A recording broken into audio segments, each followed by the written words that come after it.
Hello students, welcome to my nurture. मैं हूं कृष्णा। कैसे हैं आप सब लोग? मस्त, बढ़िया। चलिए स्टार्ट करते हैं। सेंस ऑर्गन में जो हम लोग आई पढ़ रहे थे, एनाटॉमी को हम लोगों ने कवर कर लिया था। नेक्स्ट जो पार्ट है हमारे पास वो क्या है? फिजियोलॉजी ऑफ आई। ठीक है। और जैसा कि मैंने आपको बताया था कि ये जो क्लासेस हैं, मैं आप लोगों को कौन सी जो लाइव क्लासेस लेता हूँ रेगुलर वाली, उनकी वो वाली क्लासेस अपडेट कर रहा हूँ। ठीक है। और ये थोड़ा सा हमारा एप्लीकेशन है जिसके बारे में आप लोगों को बता रहा हूँ। बहुत से बच्चे लोग पूछते रहते हैं। ठीक है। माइंड नर्चर हमारा ऐप है जो कि प्ले स्टोर पे अवेलेबल है। उसके अंदर lecture notes, previous year questions, important questions, ठीक है, मल्टीपल चॉइस क्वेश्चन, उन सब की प्रैक्टिस होती है काफी अच्छे तरीके से। और यूट्यूब पे जो भी कंटेंट हम पढ़ा रहे हैं उसके जो पीडीएफ है आपको डिस्क्रिप्शन में मिल जाएगी।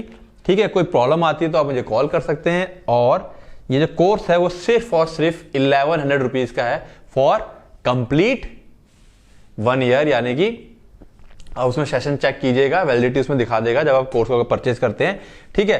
कोई समस्या आती है ऐप को लेकर के या कोई डाउट पूछना है तो आप मुझे डायरेक्ट कॉल कर सकते हैं या व्हाट्सएप पे मैसेज कर सकते हैं। ठीक है।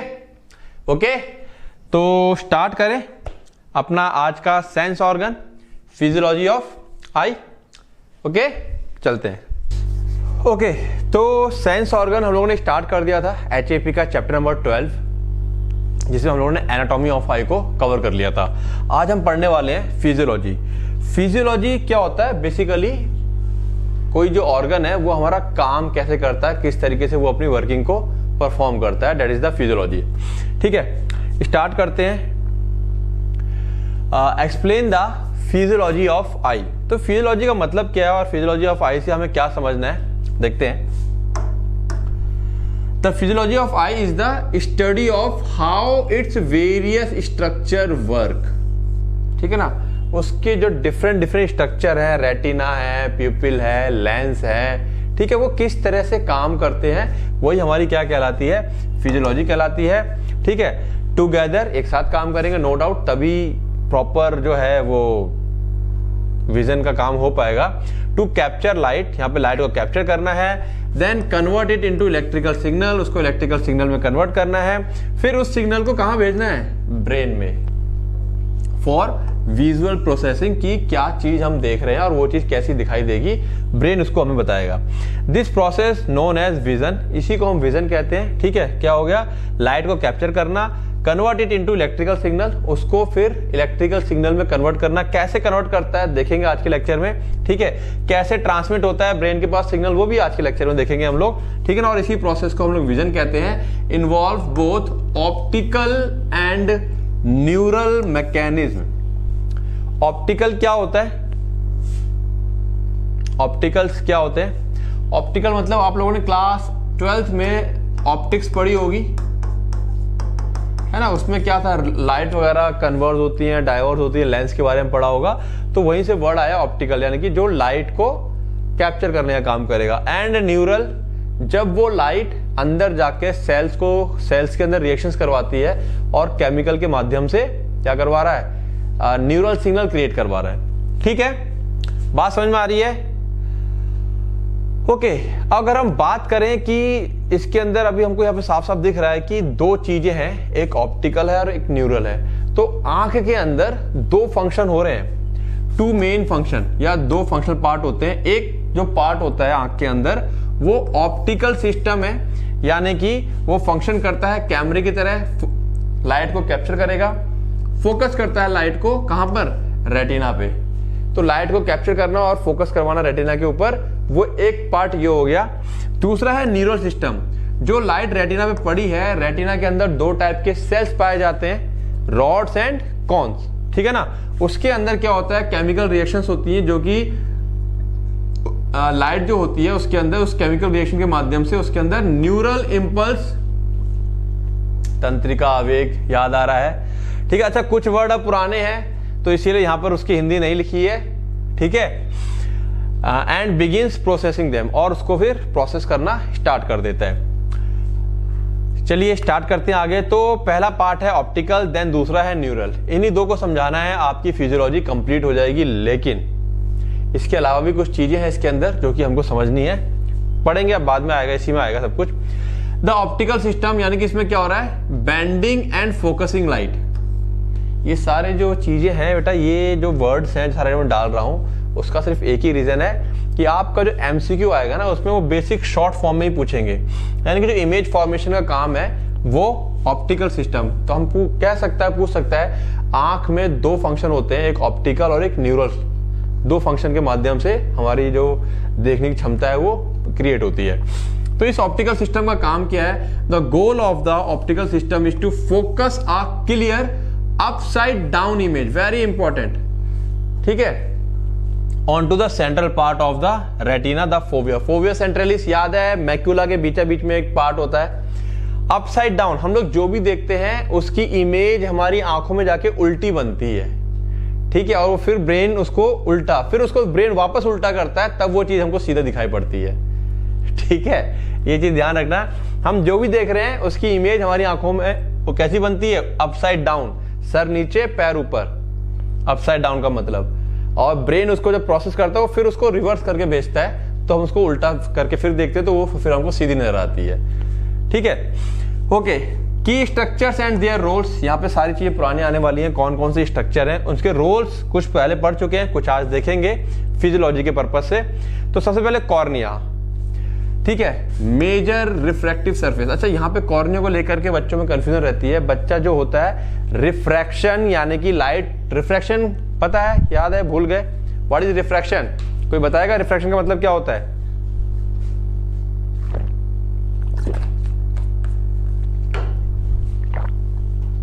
क्लास 12 का कुछ याद है जो बच्चे अभी अभी आए हैं? देखो, फिजिक्स में हम लोगों ने दो टर्म पढ़ी होंगी,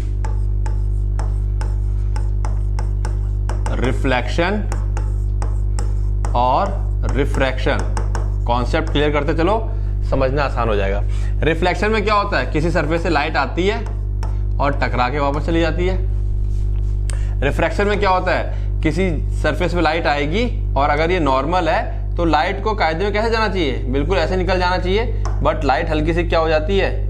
बेंड हो जाती है टूवर्ड्स द नॉर्मल। ये क्या है? नॉर्मल। याद आ रहा है कुछ क्लास 12 का? तो ये जो बेंडिंग ऑफ लाइट है, इसका जो ओरिजिनल पाथ था, ये इसका क्या है? ओरिजिनल पाथ यानी कि रास्ता, बट ये लाइट इतनी बेंड कर गई। तो ये जो बेंडिंग ऑफ लाइट है, लाइट का बेंड होना,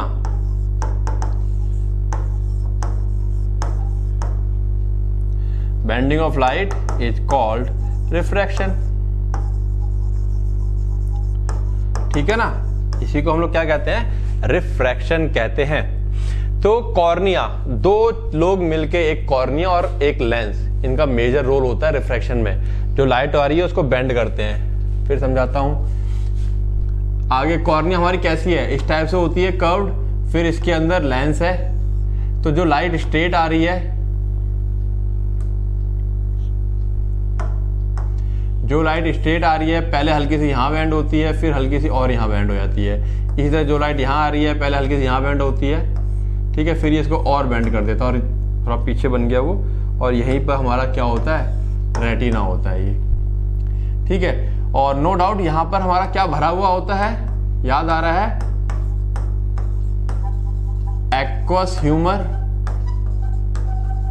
इसके अंदर भी थोड़ी बहुत रिफ्रैक्टिव पावर होती है, बट जो हमारा इधर पीछे की तरफ क्या है? विट्रस ह्यूमर है,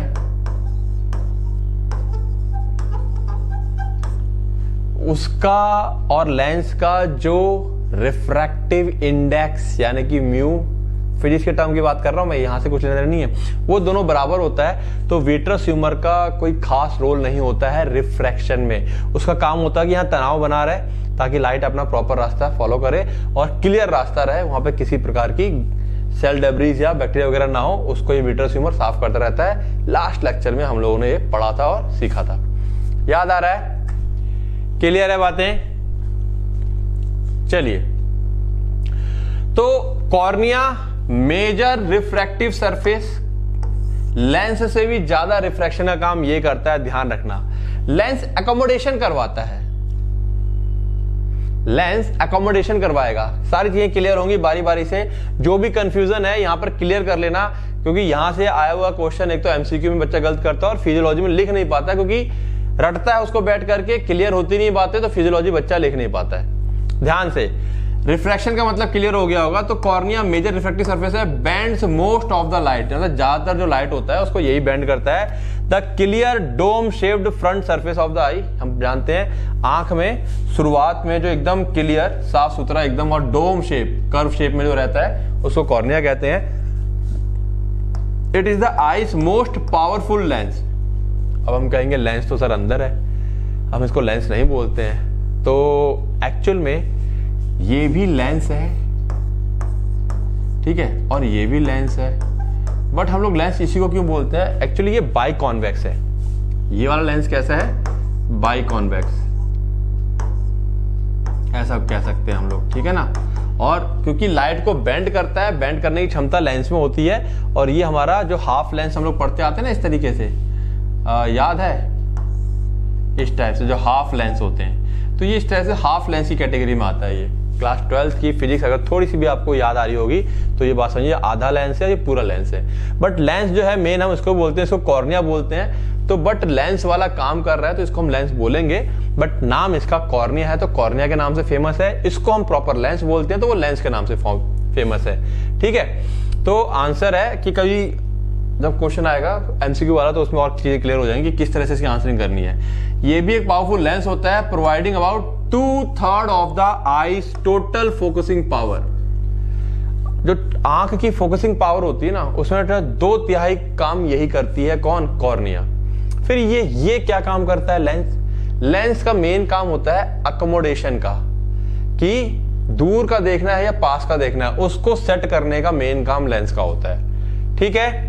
नाउ इट्स फिक्स्ड कर्वेचर, जो कॉर्निया है इसका कर्वेचर फिक्स है, ना कम होगा ना ज्यादा होगा, ठीक है। बेंड्स, रिफ्रैक्ट करता है लाइट रेस को एज दे एंटर द आई, जैसे ही वो आंख में एंटर करते हैं, ठीक है। अब यहां पर देखो एक चीज हो सकती थी, फिजियोलॉजी को बहुत सिंपल आप कर सकते थे, cornea bend the light, aqueous humour, तो आप सीधा एक एक लाइन में खत्म कर सकते थे। बट 5 नंबर के क्वेश्चन में अगर ऐसे आता है आपका फिजियोलॉजी ऑफ आई, तो उसमें डायरेक्ट लिखने से काम नहीं बनेगा, थोड़ी बहुत चीजें आपको एक्सप्लेन करनी पड़ेंगी, और थोड़ा डिटेल क्यों पढ़ना है, ताकि हर एक चीज का कॉन्सेप्ट क्लियर हो और आप लोग एमसीक्यू लगा पाओ, ठीक है। देन नेक्स्ट आता है, अगर आपको आंख का स्ट्रक्चर याद हो गया है तो कॉर्निया के बाद क्या आता है? बीच में जगह होती है जिसके अंदर एक्वस ह्यूमर भरा हुआ होता है। तो फिर आगे एक्वस ह्यूमर, इसका मेन काम क्या है? प्रोवाइड माइनर रिफ्रैक्शन, थोड़ा बहुत रिफ्रैक्शन ये करवाता है। और मेन काम क्या है? न्यूट्रिशन का है, जो लास्ट लेक्चर में हमने देखा था। ये क्लियर फ्लूइड होता है, क्लियर मतलब इससे हम आर पार देख सकते हैं, बिहाइंड द कॉर्निया, कॉर्निया के पीछे। ये नरिश करता है कॉर्निया को एंड लेंस को, maintain intraocular pressure, intraocular pressure में हेल्प करता है ये, to keep the eye shape. आंख अगर शेप में ही नहीं रहेगी, टेढ़ी मेढ़ी हो जाएगी, तो जो लाइट आएगी, गिरेगी, टकराएगी, वो प्रॉपर अपने टारगेट जगह पे नहीं पहुंच पाएगी, ठीक है। तो इसका मेन काम क्या है? आंख की शेप को मेंटेन रखना और थोड़ा बहुत माइनर रिफ्रैक्शन में, ठीक है। ओके, तो लाइट ने एंटर किया कॉर्निया से, कॉर्निया से होती हुई कहां जाएगी? Aqueous humour. एक्वस ह्यूमर के पीछे प्यूपिल होता है। प्यूपिल ऑब्वियसली बात है, क्या चीज? It is not a structure, very important, याद है, प्यूपिल कोई स्ट्रक्चर नहीं है। ये आइरिस के चारों तरफ गोल घूमता, आइरिस गोल होती है, बीच में छेद होता है, उसको हम प्यूपिल बोलते हैं। द ब्लैक सर्कुलर ओपनिंग, काले रंग की जो गोल ओपनिंग होती है in the centre of iris, ठीक है। कोई स्ट्रक्चर नहीं है इटसेल्फ में, बट एन अपर्चर, खुद में कोई स्ट्रक्चर नहीं, बट एक प्रकार का अपर्चर है, छेद है ये।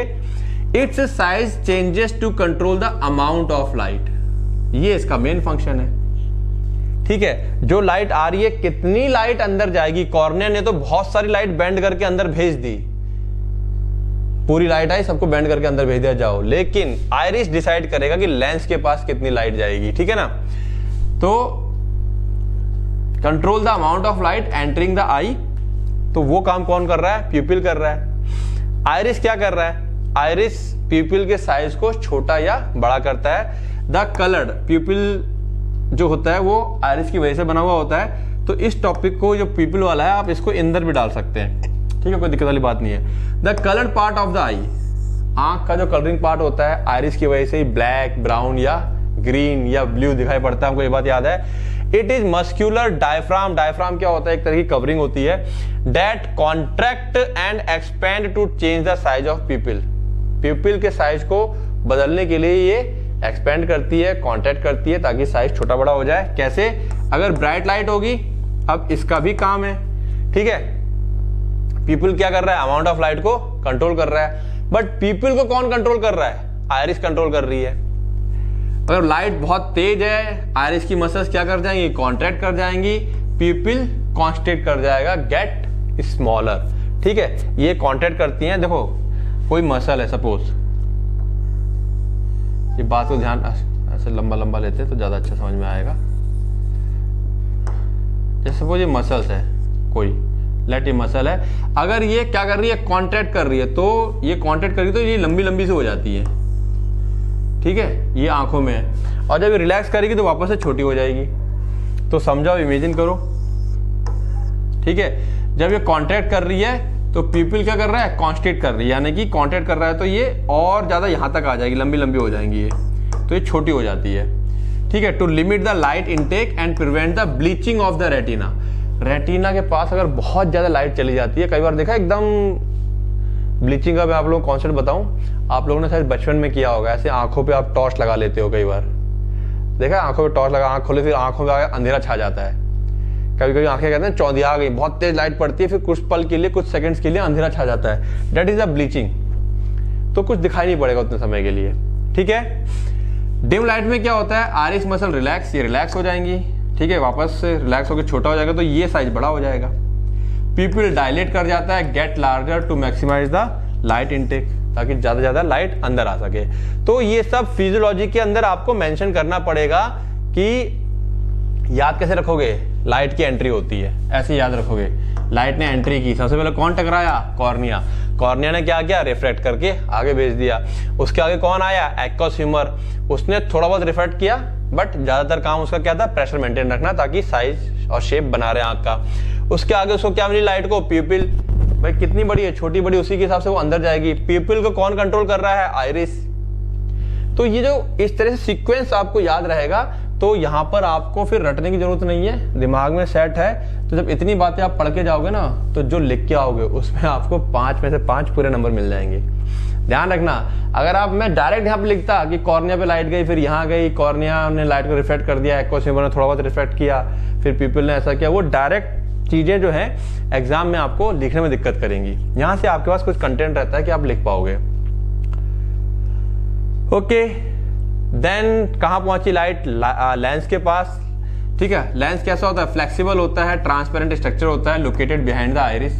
थोड़ा सा लेंस के बारे में बता देंगे। ये it provide the remaining 1/3 of the eyes focusing power.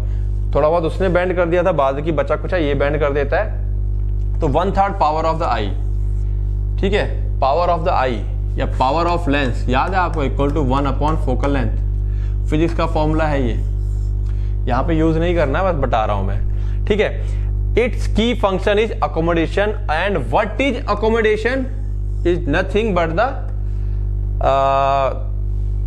Adjusting the focus of lens. ये जो लेंस होता है, इसका फोकस आप लोगों को याद होगा, लेंस अगर ऐसा फ्लैट है और लेंस अगर ऐसा कर्व्ड है, तो दोनों को अलग अलग करके बताता हूं मैं।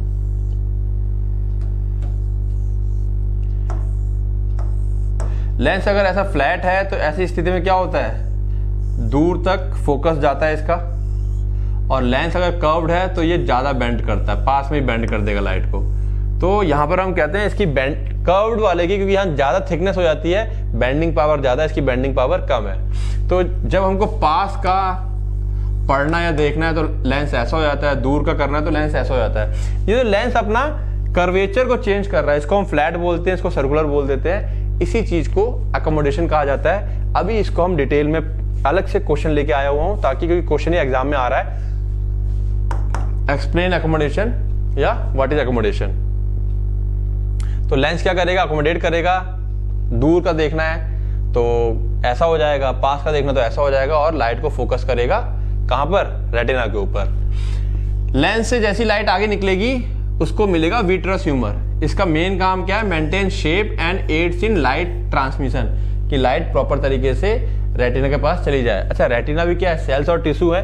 अगर रेटिना को प्रेशर नहीं पड़ेगा तो रेटिना सिकुड़ सकती है पीछे, और सिकुड़ जाएगी तो लाइट जो जाएगी वो प्रॉपर रोशनी नहीं बनेगी उसके अंदर। तो विट्रस ह्यूमर इसको टाइट, प्रेशर से टाइट करके रखता है, ठीक है। तो मेंटेन शेप, इसका मतलब ये है। अ क्लियर जेलेटिनस फ्लूइड होता है ये, that फिल्स the large chamber behind the lens, lens के पीछे विट्रस चैम्बर होता है, हम सबको पता है। It helps maintain the eyes spherical shape, आंख गोल बनी रहे, उसका शेप बना रहे, उसमें हेल्प करता है। And keeps the retina pressed, retina को प्रेस करके रखता है against the back of the I, otherwise red pressure पड़ा हुआ आगे आ गई तो फिर विजन में दिक्कत आएगी, ठीक है। तो ये हमारा काम था, ध्यान से, ऑप्टिकल सिस्टम का, लाइट को ले जा करके रेटिना तक पहुंचाना, इमेज को, जो इमेज से लाइट आ रही है उसको रेटिना तक पहुंचाना। अब रेटिना के अंदर मेन काम शुरू हो रहा है और वो है न्यूरल सिस्टम का, यानी कि ट्रांसड्यूसिंग लाइट इनटू विजन। ये वर्ड ध्यान रखना, ट्रांसड्यूसिंग या वर्ड आ जाए ट्रांसडक्शन, ठीक है ना, ठीक है। ट्रांसड्यूसिंग लाइट है कि एक तरह से ट्रांसडक्शन हो गया कि लाइट एनर्जी को इलेक्ट्रिकल एनर्जी में कन्वर्ट करना। देखते हैं, द फोकस्ड इमेज, जो लाइट इमेज थी वो ऊपर वाले सिस्टम ने फोकस करके कहां भेजी, लैंड्स ऑन द रेटिना, वो रेटिना पे पड़ती है जाकर के, जो कि एक मल्टी लेयर्ड न्यूरल टिश्यू है। रेटिना कैसा है, न्यूरल टिश्यू है, यहाँ पे भर भर के न्यूरल्स या न्यूरॉन्स पाए जाते हैं। Lining the back of the eye, आंख के पीछे पूरी कवरिंग है इसकी। Here light energy is converted into electrical signal, very important, ये एमसीक्यू है आपका, कि कौन से भाग में लाइट एनर्जी इलेक्ट्रिकल सिग्नल में कन्वर्ट होती है, तो रेटिना में। नाउ की रेटिनल सेल्स, कौन कौन से सेल्स पाए जाते हैं पढ़ चुके हम लोग एनाटॉमी में, बट यहाँ पे उसका हम फंक्शन भी देखेंगे और उनका रोल क्या है वो भी समझेंगे। फोटो रिसेप्टर्स दो टाइप के होते हैं, रॉड्स एंड कॉन्स। आओ देखें, these are the specialised cells that contain photo pigments, very important. इनके अंदर फोटो पिगमेंट्स पाए जाते हैं, ठीक है, जिनके अंदर केमिकल चेंजेस आते हैं। जब लाइट आती है इन रिसेप्टर्स पे पड़ती है, इन रिसेप्टर्स के अंदर फोटो पिगमेंट्स होते हैं। These photoreceptors are nothing but the type of specialized cell, ठीक है। इन सेल्स के अंदर खास तरीके के पिगमेंट पाए जाते हैं जो कि लाइट के पड़ने से उनमें केमिकल चेंजेस आते हैं, ठीक है, when struck by the light, जिसको कि हम कहते हैं फोटो ट्रांसडक्शन। ये वर्ड ध्यान रखिएगा, आपका एमसीक्यू में पूछा जाएगा। रॉड्स की बात करें तो क्या है, आज देखें, highly sensitive to light and responsible for scotopic, ये वर्ड याद रखेंगे, ये लाइट के लिए बहुत ज्यादा सेंसिटिव होती है, ठीक है। और स्कोटोपिक यानी कि लो लाइट या नाइट, बहुत हल्की लाइट है या नाइट में देखने के लिए जो विजन बनाने में सेल्स काम करते हैं उनको हम स्कोटोपिक बोलते हैं, ठीक है। They provide black and white vision, जो काला सफेद हमको दिखाई पड़ता है वो रॉड के लिए अगेन आपका एमसीक्यू क्वेश्चन है। ये ब्लैक एंड व्हाइट विजन कौन से सेल्स बनाते हैं, रॉड्स या cones, and are found mostly in the peripheral retina, retina के जो, जैसे रेटिना पीछे की तरफ गोल है ना, तो बाहर की सेंटर में नहीं, इधर चारों तरफ पाई जाएगी, ठीक है। They contain photo pigment rhodopsin, this is your MCQ. इसके अंदर कौन सा पिगमेंट पाया जाता है इन सेल्स के अंदर, रोडोप्सिन नाम का पाया जाता है, जो कि लाइट के पड़ने से ब्रेक होता है, जो कि हम देखेंगे अभी आगे। फिलहाल इतना ही, ठीक है। तो फोटो रिसेप्टर्स हैं, लाइट के लिए सेंसिटिव होते हैं, लो लाइट में या नाइट में देखने में हेल्प करते हैं। कौन सा पिगमेंट पाया जाता है, रोडोप्सिन पाया जाता है। कौन्स क्या कर रहे हैं, ये रिस्पॉन्सिबल फॉर फोटोपिक यानी कि ब्राइट लाइट या डे के समय देखने में ये काम करते हैं कौन्स, ठीक है। हाई विजुअल एक्यूटी यानी शार्पनेस बहुत ज्यादा होती है इनकी, एंड कलर परसेप्शन का काम सारा यही करते हैं कौन, कौन्स। तो ये क्वेश्चन आ सकता है कि दिन में देखने के लिए कौन से सेल्स हेल्प करते हैं, कौन्स। कलर परसेप्शन में कौन से हेल्प, यानी कि कलर देखने में कौन से सेल हेल्प करते हैं, कौन से हेल्प करते हैं। They concentrate the macula, sorry they concentrated in the macula, macula वाला पार्ट याद है, रेटिना के पीछे ऑप्टिक नर्व के ऊपर मैक्यूला एक हल्का सा डिप्रेशन गड्ढा टाइप का था, उसके बीचा बीच में एक पार्ट था फोविया सेंट्रलिस, जहां पर ये कौन सबसे ज्यादा मात्रा में पाए जाते हैं, ठीक है। वहीं पर हमारी शार्पेस्ट विजन बन रही थी, पिछला लेक्चर पढ़ा होगा तो आपको ये बातें याद आ रही होंगी, ठीक है।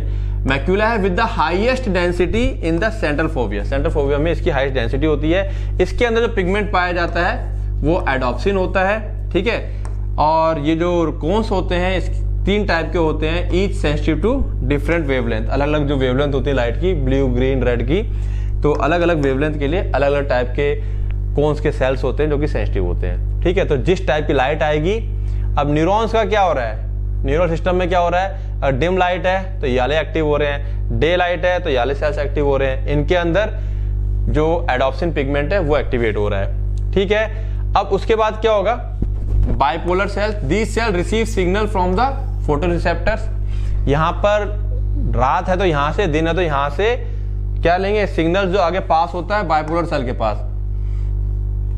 ठीक है, and synapse with the ganglion cell, फिर वो सिग्नल आगे जाता है किसके पास, गैंग्लियन सेल के पास। गैंग्लियन सेल, ठीक है, क्या होते हैं, their axons bundle together to form the optic nerve. फिर यहां से जो सिग्नल बना हुआ है वो ऑप्टिक नर्व में कन्वर्ट हो जाता है और चल देता है कहां, ब्रेन के पास। They receive information from bipolar cells, ganglion cell इससे सिग्नल लेते हैं, and are their axon carry the visual information out of the eye to the brain. जो इनके एक्सॉन्स होते हैं, मैंने बताया था, जो एक्सॉन वाले पार्ट है सब एक साथ इकट्ठे हो जाते हैं चारों तरफ, जैसे रेटिना है ना, हर तरफ से न्यूरॉन से कलेक्ट किया और पीछे एक बंडल सा बन जाता है एक्सॉन का, और ये चल देता है कहां, ब्रेन की तरफ। ठीक है, तो इस तरीके से हमारा क्या हुआ, न्यूरल सिस्टम ने अपना काम किया कि जो हमारा कन्वर्ट हुआ electrical light energy electrical signal में, वो इस तरीके से पास होती हुई ब्रेन के पास पहुंच रही है। अब जरा हम इसका अगर पाथवे देखें, विजुअल पाथवे, तो ऑप्टिक नर्व,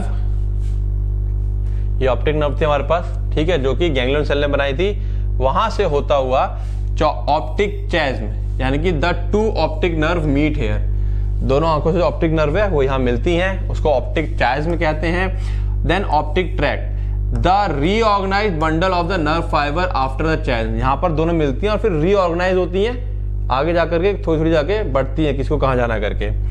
लैटरल, ठीक है, lateral geniculate nucleus of the thalamus, ये क्या चीज है, the main relay station, it organises visual information and send it to the primary visual cortex.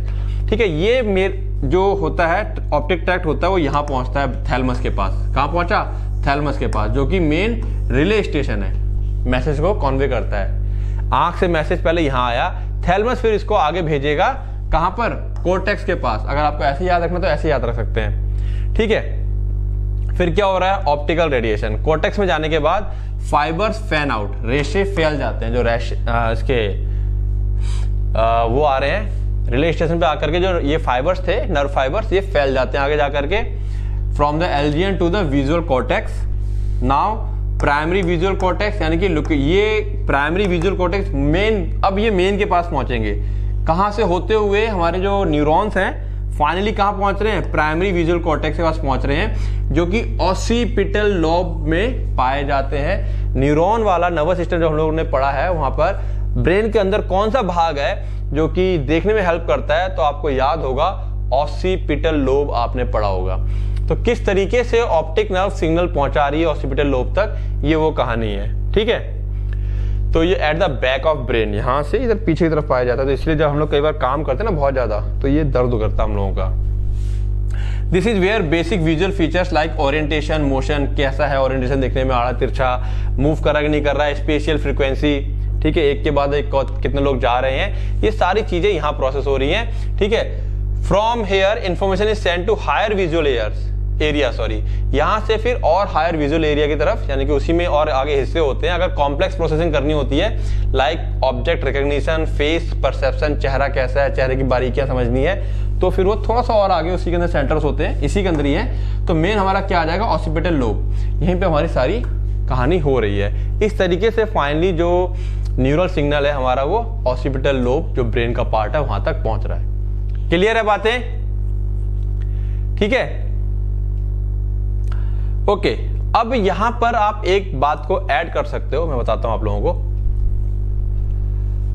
Neural system था यहां पर, तो न्यूरल सिस्टम में आप इसकी शुरुआत एक और तरीके से कर सकते हो, उसको पार्ट को मैंने अलग कर दिया है कि फोटो रिसेप्टर, यानी कि यहां पर आप पहला पार्ट डाल सकते हो, मैं बताता हूं, फर्स्ट डाल सकते हो, जो कि मैंने अलग से क्वेश्चन बना दिया है, केमिकल प्रोसेस, ठीक है, यानी कि photo transduction, light energy is converted into electrical energy.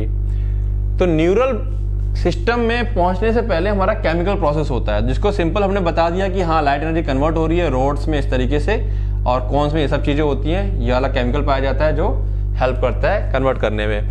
फिर यहाँ से जो सिग्नल, तो ये जो दो पार्ट है हम लोगों के, rods and cons, photo receptor वाला, यहाँ पर इस वाले हिस्से की जगह पर आप चाहें तो ये वाला पार्ट ऐड कर सकते हैं इतना। अब समझते हैं, क्योंकि हमको ये तो समझ में आया कि रॉड्स एंड कोन्स के अंदर कुछ ऐसी केमिकल प्रोसेस हो रही है, लेकिन वो केमिकल प्रोसेस क्या है वो नहीं पता। वो केमिकल प्रोसेस देखते हैं अभी, जिसकी वजह से हमारा क्या हो रहा है, न्यूरल सिग्नल क्रिएट हो रहा है, जो कि बाइपोलर सेल, फिर गैंग्लियन सेल, और यहां से होकर के अल्टीमेटली कहां पहुंचता है हमारा, ऑसिपिटल लोब के पास। कहानी समझ में आ रहा है? दिस इज द फिजियोलॉजी, किस तरह से आंख चीजों को देखती है और ब्रेन उसको प्रोसेस करता है। अब सिग्नल बना कैसे? आखिरकार लाइट एनर्जी ने कन्वर्ट कैसे कर दिया इलेक्ट्रिकल एनर्जी में। अगर आपको न्यूरॉन्स का इलेक्ट्रिकल सिस्टम का थोड़ा सा कॉन्सेप्ट अगर याद हो, क्लास 11th का था शायद, कि जो न्यूरॉन्स होते हैं, ये एक्सॉन की बात कर रहा हूं, जैसे ये न्यूरॉन है इधर पे, ठीक है, इस टाइप से। तो न्यूरॉन एक तरफ पॉजिटिव होता है, एक तरफ नेगेटिव होता है, ठीक है। ऐसे न्यूरॉन को हम लोग क्या कहते हैं कि ये पोलराइज है, ठीक है। और जैसे ही सिग्नल क्रिएट होता है तो होता क्या है, हल्का सा एक जगह नेगेटिव हो जाएगा, बाकी जगह पॉजिटिव रहता है, यानी कि किसी एक जगह पर इसकी पोलैरिटी चेंज हो जाती है। यहां पर इसकी जो पोलैरिटी क्या है, चेंज हो गई, तो मैं कहता हूं ये क्या हो गया, डीपोलराइज हो गया। पोलराइज मतलब पोल बने हुए, एक तरफ पॉजिटिव है एक तरफ नेगेटिव है, लेकिन यहां पर अब नेगेटिव भी है, पॉजिटिव भी है, पॉजिटिव भी है, नेगेटिव भी है, तो अब ये पोलराइजेशन नहीं रहा, तो कहते हैं डीपोलराइज। और जब डीपोलराइज होता है उसी समय हमारा सिग्नल क्रिएट हो जाता है। जैसे ही डीपोलराइज होगा उसी समय हमारा सिग्नल क्रिएट होता है, ठीक है। अब ये सिग्नल आगे जाता है, फिर वो लंबी प्रोसेस है, वहां पे नहीं, फिलहाल समझेंगे जैसे ही डीपोलराइज हुआ सिग्नल हमारा क्रिएट हो जाएगा, ठीक है।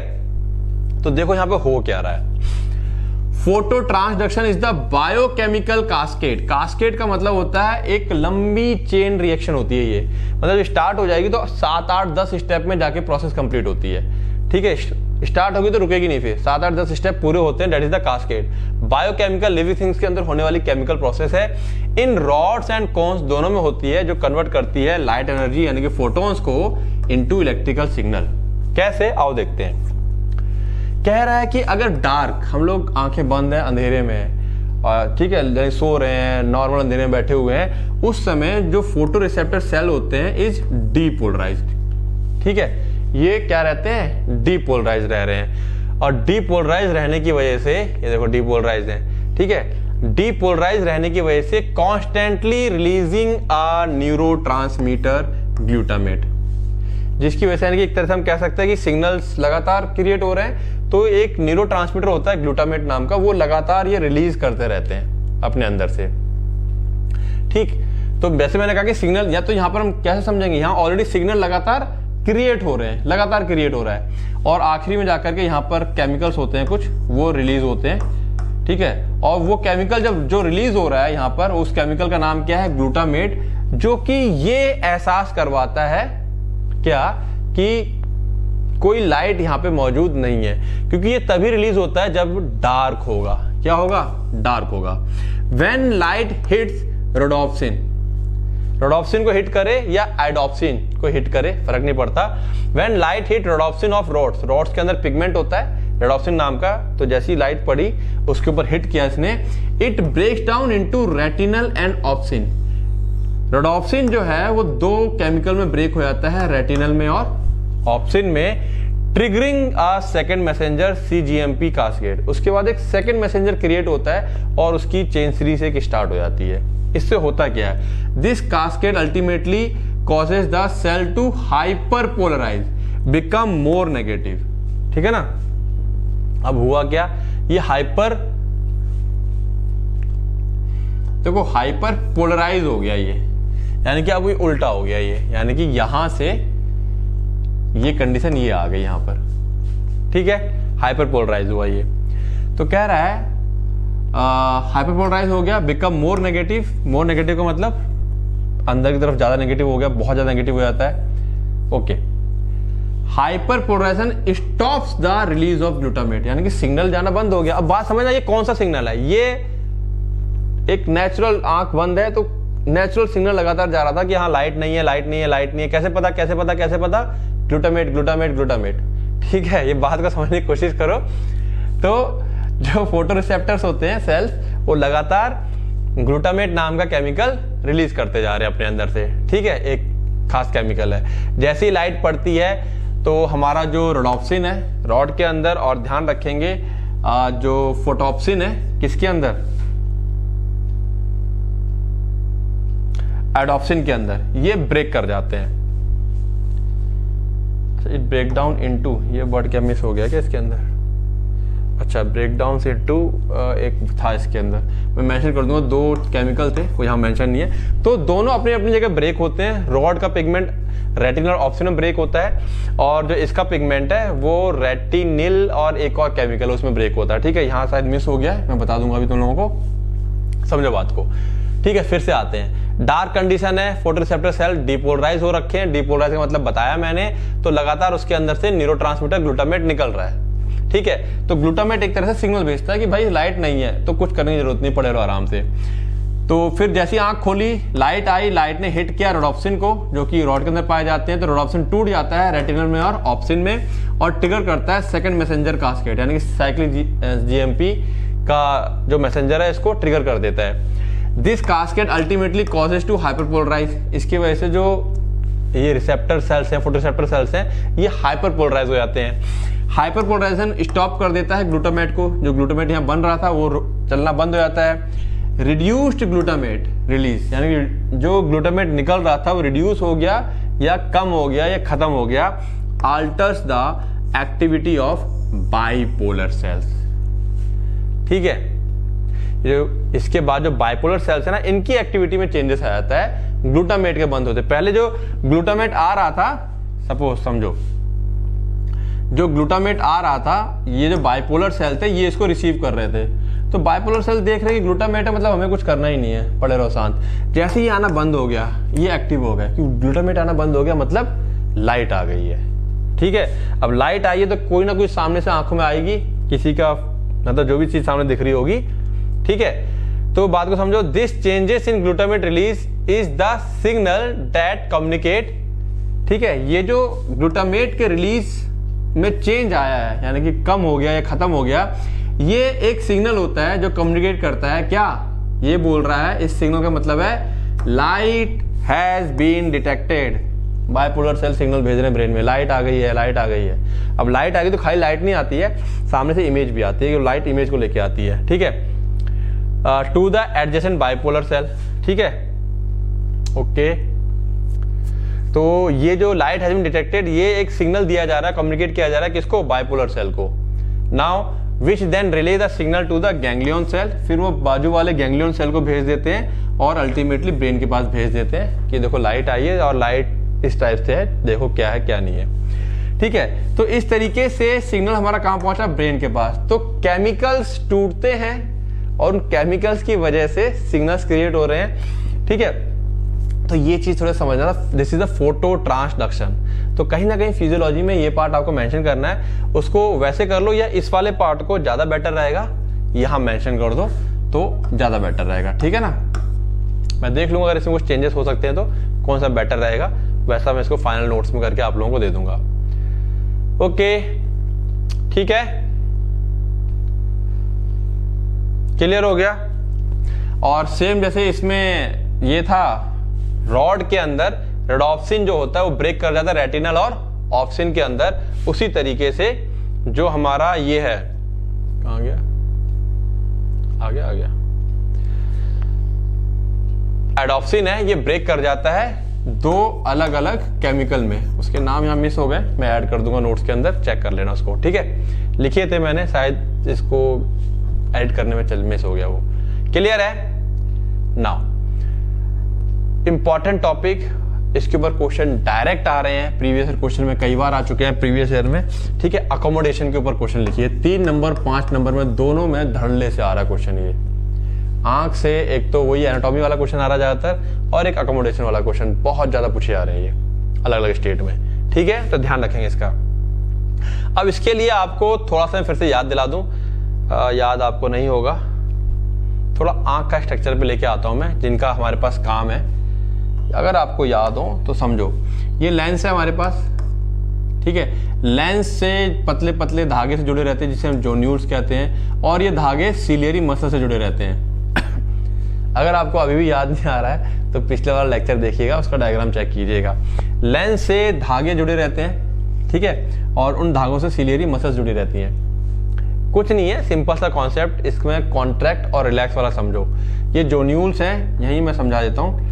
लेंस अकोमोडेशन का मतलब क्या है? लेंस हम लोग देख सकते हैं यहां पर कि जब तनाव होगा, ठीक है, जब तनाव होता है तो लेंस थोड़ा सा सेम ही दिख रहा है, बट सेम है नहीं, यहाँ पे बताता हूं मैं। लेंस जब ये क्या कहते हैं, जोन्यूल्स हमारे तने हुए हैं, यानी कि ये हमारी रिलैक्स स्टेट है, हम दूर का देख रहे हैं या सो रहे हैं, तो उस कंडीशन में लेंस कुछ ऐसा रहता है। और जैसे ही हम लोग पास का देखने की कोशिश करते हैं तो लेंस हम देख सकते हैं ये साइज थोड़ा छोटा हो गया और ये इसकी गोलाई बढ़ गई है। ये अब ये हुआ कैसे, ये समझना है। देखो जो सिलियरी मसल्स हैं, ध्यान देना, जब ये क्या कर रही हैं, सिलियरी मसल्स जब रिलैक्स हैं, तो मैंने आप लोगों को बताया, इसको इमेजिन करो क्या कि ये पूरा ऐसे गोलाई में होगा, ये ऐसे समझ में आ जाएगा आपको, ये पूरा ऐसे गोलाई में है। अब ये मसल्स पूरी ऐसी गोल है, जब ये रिलैक्स हैं, कोई चीज जैसे मेरा हाथ रिलैक्स है तो वो खींचते हैं ना पीछे, मतलब रिलैक्स, कोई चीज रिलैक्स, कोई चीज तनाव है तो ऐसी है, रिलैक्स है तो ढीली पड़ रही है, तो जब ये ढीली पड़ेगी तो खिंचेगी वापस, यानी कि ये ऐसे ऐसे, रिलैक्स होगी तो ऐसे ऐसे होगी, ठीक है। यानी कि मैं आपको समझाने के लिए बताऊं कि यहां से मैं कट कर दूं इसको, तो ये मान लो ऐसी लंबी लंबी है, ठीक है, रिलैक्स में ऐसी होगी, जब ये कॉन्ट्रैक्ट करेगी तो ऐसे ऐसे खींचेगी, तो ये ऐसे, जब ये कॉन्ट्रैक्ट करेगी तो ये ऐसी लंबी हो जाएगी खींच करके। तो जब ये रिलैक्स है, ऐसे खींच रही है पीछे की तरफ, तो ये जो जोन्यूल्स हैं इनमें तनाव पैदा हो रहा है, क्योंकि ये पीछे की तरफ खींच रही है, ये तो इनमें तनाव पैदा होता है। ये जो लेंस होता है ये खींची हुई रहती है, तो लेंस हमारा फ्लेक्सिबल होता है, चपटा हो जाता है ये। और जब ये कॉन्ट्रैक्ट करती हैं तो ये वापस से अपनी लेंथ बढ़ा रही हैं, ये लेंथ बढ़ा रही हैं, तो ये मेरे क्या हो गए, जो जोन्यूल्स थे ये रिलैक्स पड़ जाते हैं। देखो ऐसे ऐसे दिखा रखा है, ये रिलैक्स पड़ गए हैं, ये रिलैक्स पड़ गया तो लेंस जो है अपना ऐसा मोटा सा हो गया है। और ये जो लेंस हमारा यहां से यहां आ रहा है, यही हमारा अकोमोडेशन कहलाता है, ठीक है। ये वाला लेंस हमारा अकोमोडेटेड लेंस नहीं होता है। तो मेन हमारा क्या, जब हम लोग पास का देखते हैं तब अकोमोडेशन की जरूरत पड़ती है, बाद बाकी दूर में तो रिलैक्स है, क्योंकि हमारी सिलियरी मसल्स रिलैक्स है। और दूर वाले को क्यों नहीं कहा जाता अकोमोडेशन, मैं आपसे कहूं कि आप ऐसे छत पे बैठ जाओ और घंटों ऊपर देखो, आप 24 घंटे दूर का देख लो, सर में दर्द नहीं होगा, लेकिन जब पास का पढ़ते हो तो दर्द होता है, यानी कि अकोमोडेशन, हमें एनर्जी की जरूरत पड़ रही है, काम करना पड़ रहा है, यहां तनाव है, ठीक है। बात समझ में आ रही है? चलिए इसको फटाफट हम उसमें देखते हैं। अब process of accommodation definition, it is the ability of the eye to adjust the lens curvature. आंख की एबिलिटी है कि वो लेंस के कर्वेचर को क्या करे, एडजस्ट करे, to focus light ray from object at different distances on to the retina, जिससे कि जो अलग अलग डिस्टेंस पर, डिफरेंट डिस्टेंसेस पे हमारे ऑब्जेक्ट रखे हुए हैं, ठीक है, उसको रेटिना पे फोकस कर सके।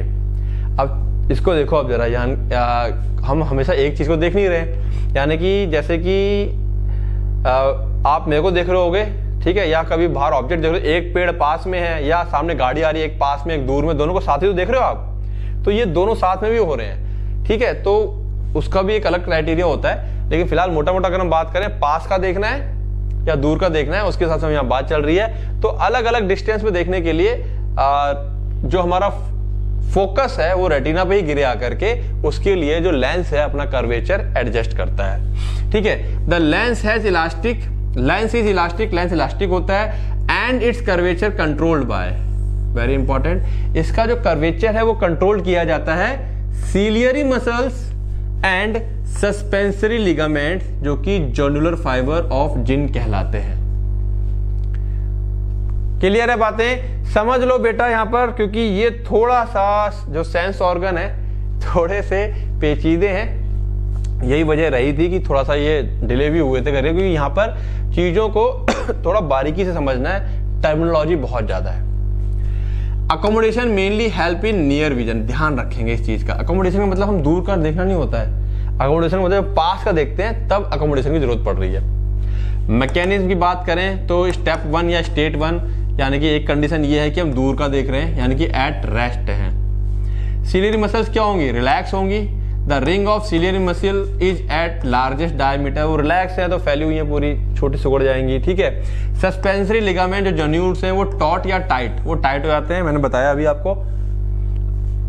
ये रिलैक्स हो गई, जैसे मैंने काट के बताया, काट लो इसको यहाँ पर, तो रिलैक्स है, छोटी होगी, छोटी होगी तो पीछे की तरफ खींच रही है, ये पीछे की तरफ खींच रही है, तो ये तनाव आता है इसके अंदर। ये क्या हो गया? तन गए, ये तन गए हैं, तो खींच के इसे फ्लैट कर देते हैं लेंस को, ठीक है। Because the ciliary muscles is relaxed, क्योंकि सीलियरी मसल रिलैक्स है, इट पुल्स, ये खींचती है इन टाइनी फाइबर्स, ये जो जोन्यूल्स हैं वो खींच के इनमें तनाव पैदा करती है, जो बदले में खींच के लेंस में तनाव पैदा कर देती हैं। लेंस फ्लैट और थिन हो जाता है, ठीक है। The tension from the taut zonule, taut मतलब जो टाइट हो गए हैं जेन्यूल्स, स्ट्रेचेस खींचते हैं इलास्टिक लेंस को, एंड रिड्यूसिंग इट्स कर्वेचर, उसका जो कर्वेचर है, फ्लैटनेस जो इतना गोलाई थी उसको कम कर देते हैं, ठीक। इसका रिजल्ट क्या आता है? The flatter lens has less focusing power, उसकी फोकसिंग पावर कम होती है। फोकसिंग का पावर कम होने का मतलब मैं बता चुका हूं अभी।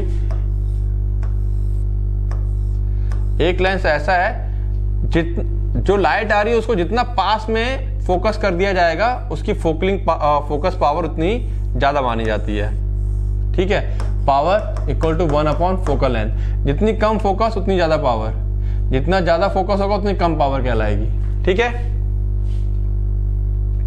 ठीक है। तो less focusing power which perfect for bending the less divergent light rays from distance object on to the retina, ठीक है ना। तो जो डिस्टेंस ऑब्जेक्ट लाइट आती है उसको रेटिना पे डाइवर्ट करने के लिए ये परफेक्ट इसका हो जाता है शेप।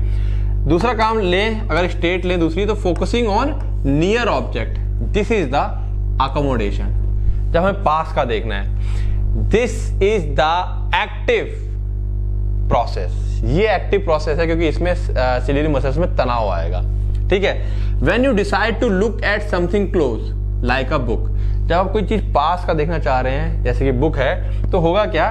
देखो यहाँ पे पहला स्टेप क्या होगा? ब्रेन सिग्नल देगा। The brain sends a signal via oculomotor nerve, nervous system में हम लोगों ने पढ़ा, जिन लोगों ने नहीं पढ़ा वो लोग नर्वस सिस्टम पढ़ेंगे।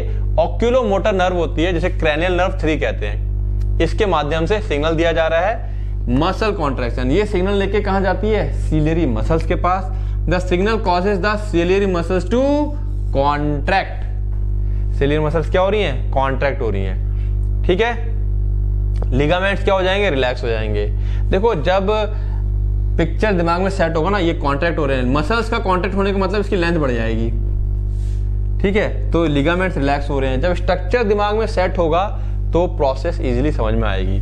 लिगामेंट रिलैक्स हो जाएंगे as this ring of muscle contract, ring of muscles मतलब जो हमारे सीलियरी मसल्स हैं कॉन्ट्रैक्ट करेंगी, इट्स डायमीटर डिक्रीज, उसका डायमीटर डिक्रीज करेगा, moving inward towards the lens, वो लेंस की तरफ बढ़ती हैं, जैसे ये डायमीटर था कॉन्ट्रैक्ट करती है, लंबी लंबी हो जाती हैं वो, ठीक है। This action release the tension on the suspensory ligament, जो सस्पेंसरी लिगामेंट है जो पहले तनी हुई थी अब ये लंबी लंबी हो गई है, तो अब जगह यहाँ पे लंबी हो गई है तो ये इसको इतना तनाव की जरूरत नहीं है, लूज हो जाती हैं।